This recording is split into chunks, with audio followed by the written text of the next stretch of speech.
But basically, we have rumors heating up about from a leaked source apparently inside Tesla telling Reuters, and just to caveat this, like, this is not official Tesla news. Tesla has not confirmed this. And Tesla, there's been times in the past where Reuters has been leaking stuff and it's just been false. And so it's important to keep that in mind. But it looks like someone from inside Tesla has been leaking to Reuters saying, we're about to sign this deal with CATL, use these new cobalt-free batteries. It's not a lithium-ion cell. It's a lithium iron phosphate type of battery that is currently super widely used in China, but it's just much shorter range, less energy dense. So nobody thought Tesla would ever use it, but now they are using it because of this breakthrough of cell-to-pack technology, lining up with what Elon said, no modules. This new cell chemistry also happens to have no cobalt. It also happens to, and pricing-wise, I think is another huge layer to all this, where they say it could be a double-digit % price decrease for the battery pack. And all of this is going to, all this new technology, this new battery pack, basically cheaper, a little bit older technology, but with the new cell to pack, with no cobalt, is going to be in the made in China Model 3.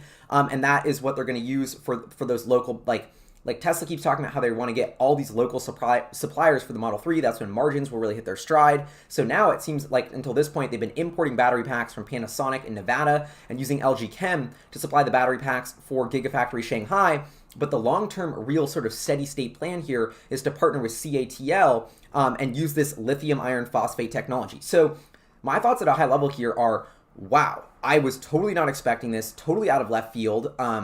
To see Tesla use this totally different type of battery technology is very surprising. But then when you dive into, okay, they didn't actually need more range, they didn't need to make it more dense, and the cost reduction, it actually makes a lot of sense for at least the cheaper Model 3 for now. And the other big layer to this is, I think, a geopolitical layer to some degree, which is CATL is a Chinese company relative to Panasonic and LG Chem, which are not. And so I think, Tesla's been getting this royal treatment in China, building their Gigafactory from the ground up in less than a year, getting all these amazing incentives.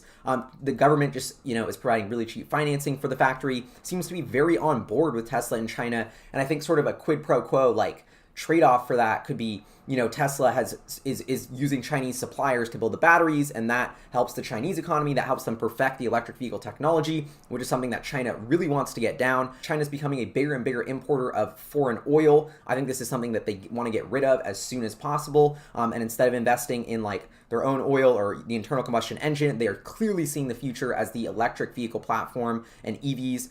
So China is going all in and wants to get really good at building electric vehicles. So by letting Tesla in, they're accelerating their own movement, and then they're helping their main battery company CATL with this mega supply deal that's not only going to give them a huge amount of revenue and be tied in with Tesla, that's an amazing business opportunity, but it's going to give CATL expertise in building these next generation battery cells, which could be used for other long-range EV companies in China in the long run.